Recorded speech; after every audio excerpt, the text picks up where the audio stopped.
السلام عليكم ورحمة الله وبركاته. بسم الله الرحمن الرحيم. الحمد لله رب العالمين والصلاة والسلام على سيدنا محمد وآله وصحبه أجمعين وبعد فإني أوصيكم وإياي بتقوى الله. ബഹുമാനപ്പെട്ട മുഅ്മിനീങ്ങളെ, ഉളഹിയ്യത്തിൻ്റെ മസ്അല പഠനവുമായി ബന്ധപ്പെട്ട കാര്യങ്ങളാണ് നമ്മൾ ചർച്ച ചെയ്തുകൊണ്ടിരിക്കുന്നത്. ഒരു ചോദ്യം വരികയുണ്ടായി, ഉളഹിയ്യത്തിൻ്റെ മൃഗത്തിൻ്റെ വർണ്ണത്തിൻ്റെ വിഷയത്തിൽ ശ്രേഷ്ഠതകളിൽ വ്യത്യാസമുണ്ടോ എന്ന്. ഇന്നാലിന്ന വർണ്ണമുള്ള മൃഗത്തിനെയാണ് മുന്തിക്കേണ്ടത്, ഇന്നാലിന്ന വർണ്ണമുള്ളതിന് അത്ര സ്ഥാനമില്ല എന്നൊക്കെ കേട്ടു, അത് ശരിയാണോ എന്ന് ഒരു ചോദ്യം വരികയുണ്ടായി. അതിൻ്റെ മറുപടി ബഹുമാനപ്പെട്ട ഫത്തുൽ മുഈനിൻ്റെ തർശീഹിൽ നമുക്ക് കാണാൻ സാധിക്കും.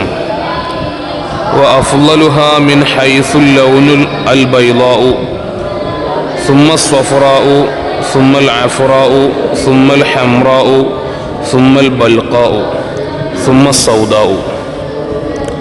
വഅഫ്ളലുഹാ, ആ മൃഗത്തിൻ്റെ ഉളഹിയ്യത്തിൻ്റെ മൃഗത്തിൽ വെച്ച് ഏറ്റവും ശ്രേഷ്ഠമായത്, ഉത്തമമായത് മിൻ ഹൈസുൽ ലൗനു, നിറത്തിൻ്റെ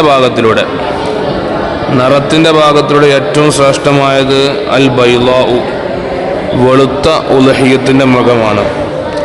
സുമ്മ സ്വഫറാഉ, പിന്നീട് മഞ്ഞ നിറമാണ്.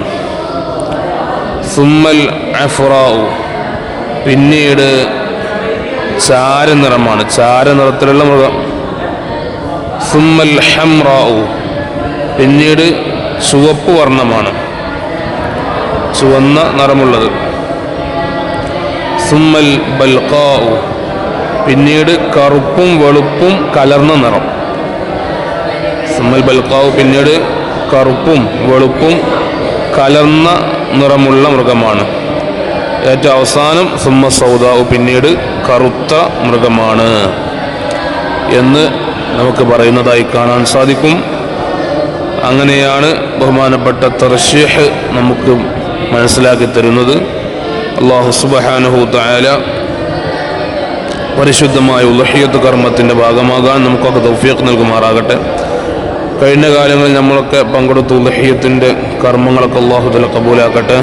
നിങ്ങൾക്ക് ദുആ ചെയ്യണമെന്ന വസിയ്യത്തോടെ അസ്സലാമു അലൈക്കും വറഹ്മത്തുള്ളാഹി വബറകാതുഹു.